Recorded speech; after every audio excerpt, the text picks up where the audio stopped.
Okay, so first step when we're multiplying rationals is to go through and cancel any of the factors that are like. So the first thing you really want to do is to look at the factors. 3x squared, x plus 2, not much I can do to factor that. X squared plus 3x plus 2, I'm going to write that as x plus 2, x plus 1. So we've now changed how it's written.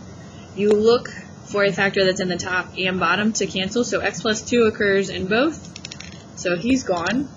Technically, we have an x, and we have two x's up here because 3x squared is 3 times x.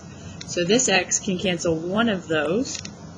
So all that we have left is 3x times x plus 1. That's the only thing that we have left in this entire function. Distribute. My final answer would be 3x squared plus 3x. So if you go through and you cancel any of the factors out first, it makes the multiplication much more doable and much smaller. So instead of multiplying 3x squared by all of this, we're going to cancel out so that it's a quick two-step problem.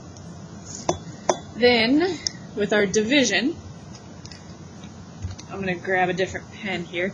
First thing I like to do with the division is to write it as a fraction divided by a fraction. So in that same step, I'm also going to factor the top. So we've got z minus 1.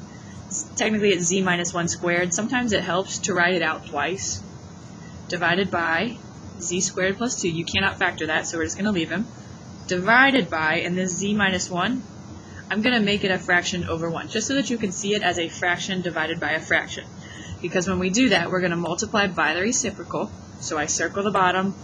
That is what I'm going to flip to make the reciprocal. Z minus 1. Now we are multiplying. We are at the same step that we were up above. So we're going to cancel any of the factors that occur in the top and bottom. So z minus 1 is gone. Nothing else can factor and cancel. So we're going to have z minus 1 left on the top. And z squared plus 2. Just double check. Because I see the square directly on z, that's a good indication that it may not be fully factored. Because this is an addition, there's nothing I can do there. So that's your final simplified answer.